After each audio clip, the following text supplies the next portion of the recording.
Just going to show you all the technique that right now is working for me to attach a second shell to the baffles I already sewed down. I've kind of fiddled with a number of ways of handling this all, but what I've found actually easiest so far is to not tie up any of the fabric. Just kind of after you get all lined up, I drew my line with a soap bar that corresponds with my area I sew, so I can see it right through the baffle material.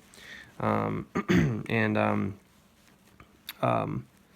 you know, I kind of keep all the material that's on the one side to the left and to the other side to the right, and you just keep all the tension off of it. You don't want it to pull backwards like this or forwards. Just kind of sit there for my machine. And same thing with this side. And you know, I have worried about when I first started this project, you know, stuff getting under it. And, you just and so far I haven't had too much of a problem with that running, as long as I keep all this fabric laid out properly. Plus I can kind of see whenever I start to make a run, I'll just make sure everything's really clean and neat here in this area before I start sewing. And I can see through the fabric too, so I don't have too much of an issue with running up. So I kind of line it up. You might be able to see the line here, yeah. And once I get it lined up, it's hard in this case because I used to have my hand under it before, or be able to actually manipulate both this mesh material and the other material relative to each other, and or hold it in place. And it's kind of hard. You can't just stick your finger here that feeds through. This is slippery.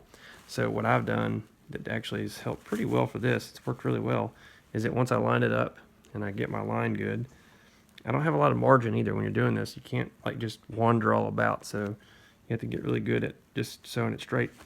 I pinch it once I line it up. As you can see it here, I pinch it there like this to hold it.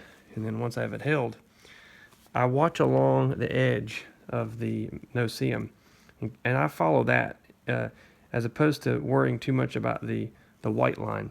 Not that I want to get off of it, but if I don't want to mess up my baffle height more than I do getting off a little bit from side to side on the relative distances along the width of the quilt. So I mean, if you kind of get off of that white line a little bit, I don't see it as a big deal. But generally, when I hold this like this, pinch it down, and then I just cruise right along, and just it actually feeds really nice, and I can just wash right ahead of the black, right ahead of the presser foot.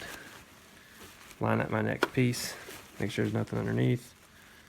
You know, get it all lined up, pinch it, and then I keep my eye on this part. Forget the white. Once I have it lined up, I forget about the white part, because if I try to follow one or the other, I get real messed up. So I follow the little black line in the spot on my presser foot that I have already kind of picked out as my margin. So I just watch it, and it tracks right along nice. I keep a little bit of tension on it in this case, but you don't have to, but it just lets me keep it in line for my machine. Now your machine may vary. My old machine would have just had a hell of a time with this, and this machine here seems to be doing a great job. So I just line it up, get it going, and again, follow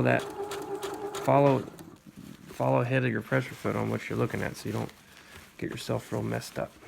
And then oftentimes I'll have to move things around to relieve that stress on the fabric, so that I have a nice, and then make sure I reach underneath, make sure everything's good there, push all this over here, and then once I get it all nice and lined up, I just do it again.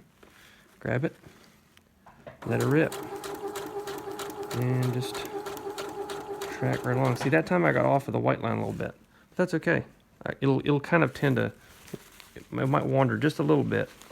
The line is not perfect that you make in this thing, and it's just I've had to deal with a little bit of intolerance in that, and that's not a big deal. I've just tried to keep focused on my sewing line on the baffle material more than anything else, and then kind of slowly correct little issues that I see with the lineup with the white line. So hopefully those help you. Have a good one.